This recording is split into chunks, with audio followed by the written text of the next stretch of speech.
Hey guys, I'm Craig with Gearbox Adventure Rentals, and this is Denali. I'm going to run you through the van really quick and show you how everything works. So starting in the back, we've got two queen beds. The top bed is dual density, so it's going to be a little bit softer. Just know that. And then the bottom bed is going to be firmer. At the head of the bed, you've got reading lights. You just press the button and those come on. Those also have USB ports on the bottom of them, so you can charge your phone there. There's also a little room on the side of the bed for your window covers and your awning crank. The awning crank is right here. I'll show you how to use the awning in a minute. So starting on the back of the van, you've also got this gear slide. If you push down on these two yellow tabs and pull out, this is a full gear slide. You can put luggage here, you can put gear back here, or you can just leave it empty. I like to load firewood on here. Right here you've got a rear shower curtain, so if you want to shower in the back of the van, this curtain will magnetize to the back of the doors, and then there's also a strip that magnetizes right here to give you privacy if you wanted to take a shower back here. And then you could also use the window covers to block the glass if you're tall. Moving on, we've got your freshwater fill hose. So your water tank fills up right here. This will already be full when you get the van, but if you need to add water, that's where you do it. And then we've got your power. So you've got two options for power. You've got 30 amp, which is what you're going to use if you're at a campground. This side goes in the van and it pushes in and twists and locks, and this side goes to the campground. If you don't have 30 amp or you don't feel like you need it, you can use this 15 amp adapter. So this will use just a normal extension cord, and the van will have an extension cord in it. So this side will go in the van, and then this side will go into the extension cord. So you can plug in at a friend's house, plug it at a campground to have power that way. And then to push it back in, you just push the two yellow tabs, make sure it locks in, and you're good to go. You've got your outdoor shower right here. This just pulls out like that. And to use it, you press the water pump button and you'll hear the water pump come on. You've got your mixer here where you can go hot or cold. And that's how that works. And then when you're done, you just turn off your water pump. Push this back in. Now, that's pretty much everything on the back of the van, but I do want to show you the doors and how those open. So the doors are open to here, and then if you want to go further, you just press this unlock button, and they'll come all the way around, and they magnetize to the side of the van, and that's just easier for loading. And then the fan is easy to access from the back of the van. You can also access it from the bed, and then there's a remote up front. It's pretty simple. You just press the power button, and then there's a speed up and down button. You can also reverse the fan and make it blow in or blow out, but pretty simple stuff. While we're over here, we'll come over here and I will show you your power. This is where your 30 amp shore power plug is. It just shoves in and twists to the right. It's a lock. You've got your ladder, which goes up to the rooftop deck. Be sure to check that out before you leave. It's super cool. It's great for having like a morning coffee or watching the sunset up top.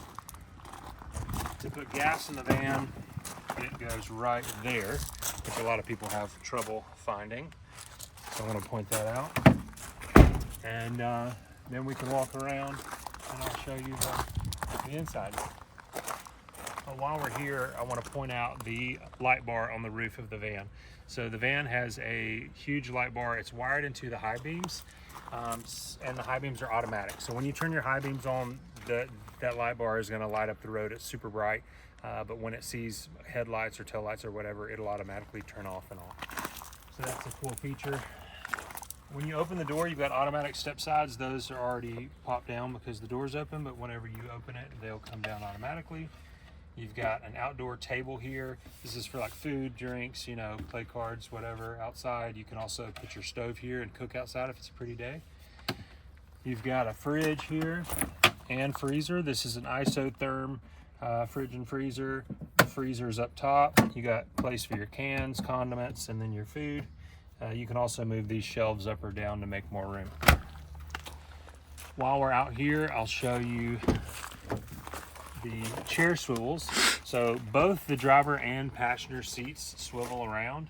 I'm just going to show you the passenger side seat for the sake of time, and then for the driver's side, the only difference is you want to push the steering wheel into the van before you start.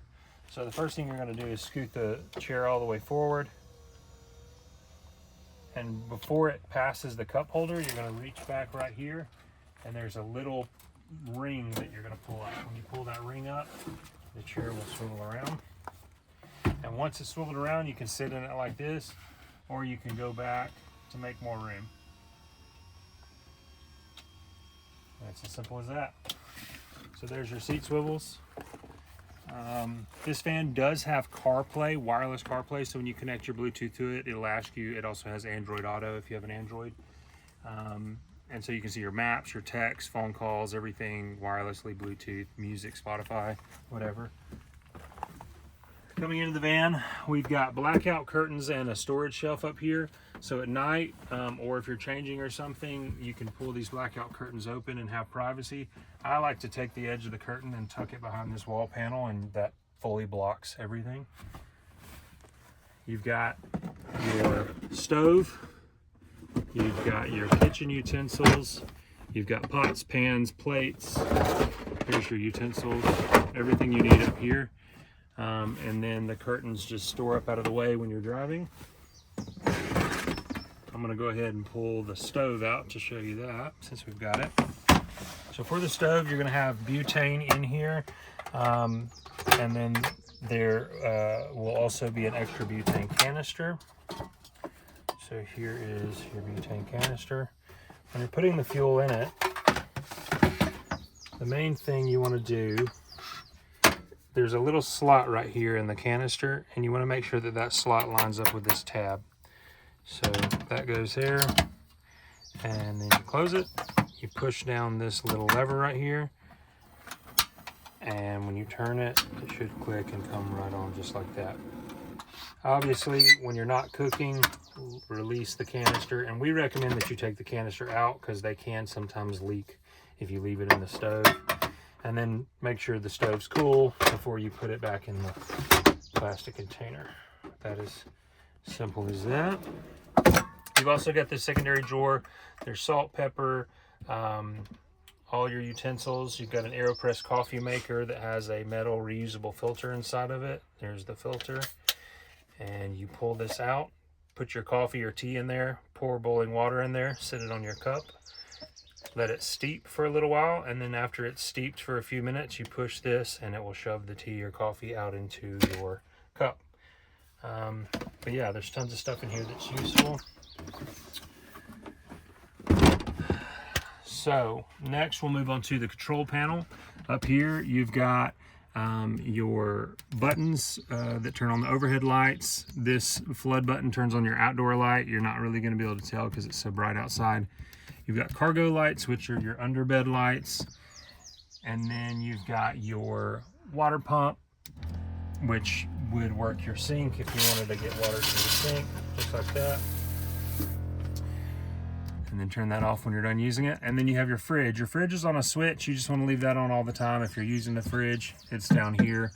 The water heater is something that you shouldn't have to turn on a whole lot. The water heater heats while you drive. So while you drive, the water is getting hotter into the van, and then when you stop, it'll stay insulated for about 10 hours. It'll stay warm for 8 to 10 hours depending on how cold or hot it is outside. And so you could go park at night, sleep all night, wake up the next morning and take a hot shower, which is really cool. But if you do need to heat the water, you press this button right here, and it'll take about 30 to 45 minutes to heat the water. So that's another option for you. All right. Moving on, I'm going to talk about the inverter next. So the inverter is the thing that confuses people the most. It is not confusing. All you need to know is that you just press that one circular button if you want to power your 120 volt outlets. So your 120 volt outlets, for example, are like this outlet here. So this is like a home outlet like that you would charge a laptop or run a hairdryer on. If you want to power these outlets, you turn on your inverter. If you're at a campground, those outlets will be automatically powered. It'll pass power through automatically, and you don't have to turn this on. That's the only caveat. So that's all you need to know about the inverter. I do want to point out one more thing about the 120 volt electrical system. So just like in your home, when you have outlets, if you plug up something that's too powerful and it trips a breaker, we have breakers in the van. Your breakers are down here. You're not going to be able to see them really, but they're down here. You've got 4 breakers, and it's just the top 2 that work. So if either one of these are to get tripped, this is where you'll reset them. And then while we're here, I'll point out your shore power breaker. So if you plug up your shore power, you want to make sure that this green light is on, and if you were to overpower the outlet, it would trip that, and you would just reset it there. That is all with the 120 volt system, so I'll turn that back off. Now we'll talk about the heater. I'm going to be real brief on the heater right now because it's about 95 degrees here in Alabama, but you're going to press the circle button. There you go. This is what it should look like. So when you press the circle button, you have the heat waves. If you want to run heat, you press the heat waves. You select what temperature you want to set the van to, just like in your house. And then this is asking you how long do you want the heater to run. So if you just woke up in the morning and you just want to run it for 30 minutes, you can set it to 30 minutes or whatever. If you want it to run all night long, you want to go all the way to the bottom where there's an infinity symbol. Once you click that, the ring will turn red, and that's how you know that the heater is working. I'm going to go ahead and turn this off really quick so that it doesn't get hot in here, but you double click and it will turn the heater off. Moving over here, don't worry about this. This is your battery monitor. This is just if you guys are having any issues on the road and you call me, this helps me diagnose the battery system. You can scroll through if you understand battery systems and get information like how much percentage of battery is left, what's the voltage of the batteries, etc.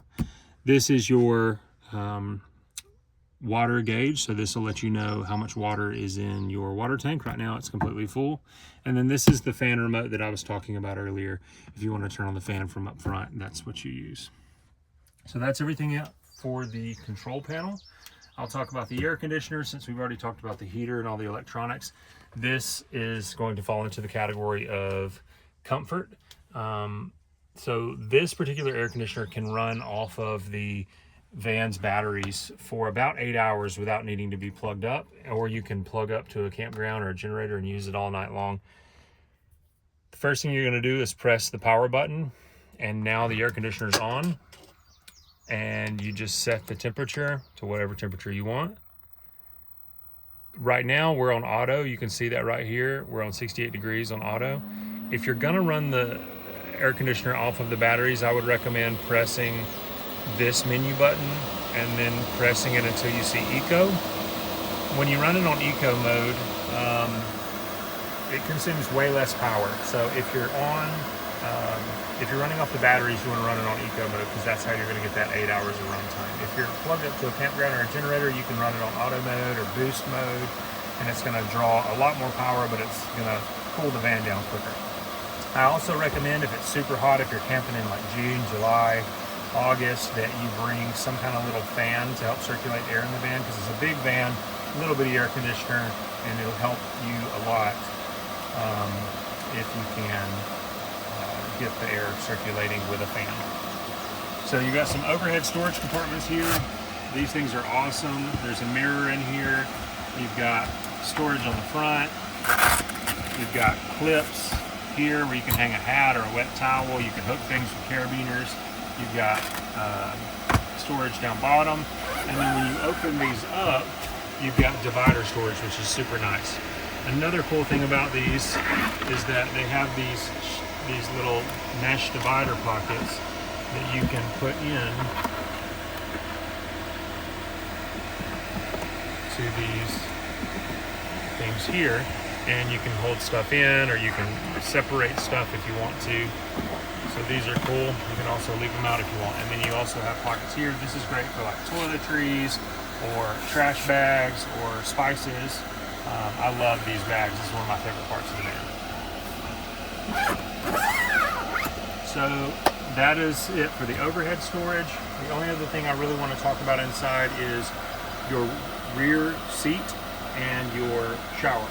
So the rear seat And this fan folds away, as you can see. Like if you get to the camp, whenever you get to your campground or wherever you're going, or if you don't have anybody riding with you, you can just leave the seats up like this. Whenever you get ready to put them down, if you're going to travel with people, you're going to push this little button here.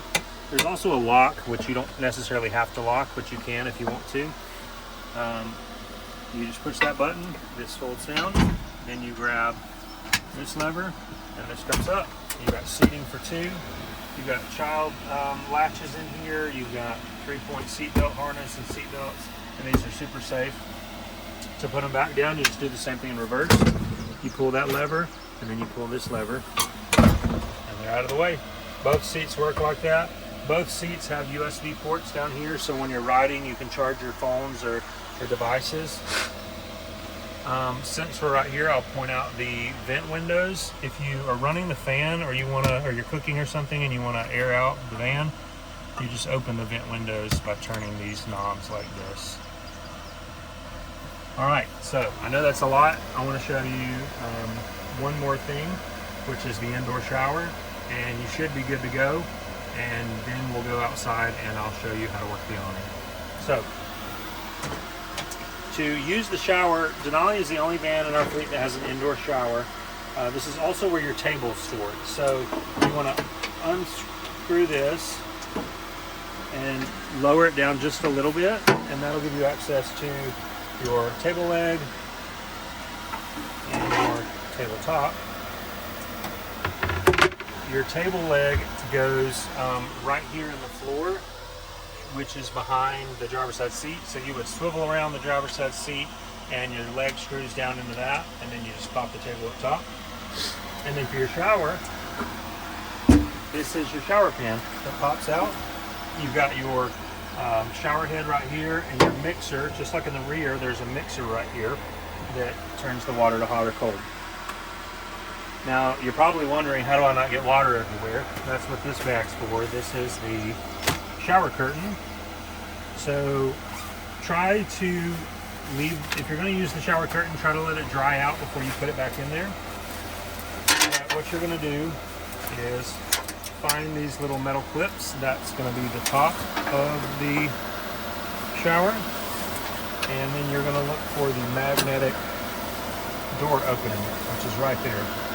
So what I'm going to do is grab this and squeeze it, and that's going to lock in right here. I'm going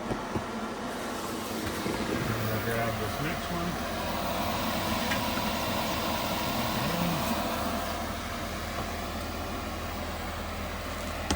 Lock it in.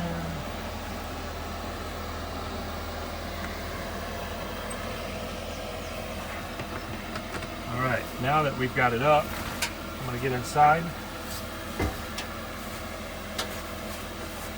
And the bottom of this is magnetic, and it magnetizes to the pan. So you just want to grab all the corners, push them down, make sure there's a good seal so that the water's not going to come out of the van. And then when you're ready, you just pinch right here and pick up, and you're sealed. And so I'm 6'3". I'm going to have to crouch a little bit if I'm going to shower in here, but it's great for shorter people. And that is how you use the shower. The shower does dump the water on the ground. The sink also does the same. So if you're at a campground or something, just be cognizant of that. A lot of times campgrounds don't like for you to dump water on the ground. But if you're in the backcountry or BLM land or something like that, or Forest Service roads, this is great for being off the grid.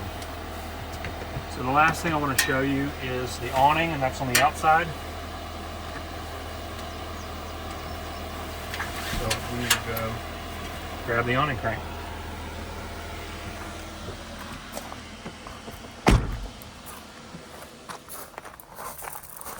So like we talked about earlier, the awning crank is right here.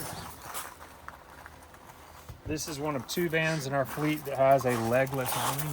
All that means is that it's a lot easier to use. So congratulations. You want to make sure that door is out of the way, and then you don't have to move this door, but I usually shut it just so it's out of my way as well. You're going to take this hook and grab this little white thing here, and all you got to do is spin. and it's going to come out. And this whole awning is, I believe, 12 foot by 10 foot or something like that. It's really big.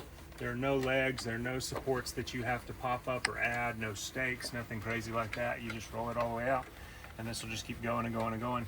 Eventually, you'll see the fabric start to sag. When you see the fabric sag, that's when you stop, and you can actually pull it back in a little bit so it stays taut. The only thing to be aware of is when you're using the outdoor awning, try to keep the awning crank off of the paint of the van, because it does scratch the paint of the van. So just be careful about that. And then when you're done, just do the same thing in reverse and you're good to go. Thanks so much for watching. If you have any questions, don't hesitate to call. Our phone number is 24/7. If it's after hours, there's an option for an after hours emergency, and that will call my cell phone. So if you have any questions or any issues, don't hesitate to call. Thanks.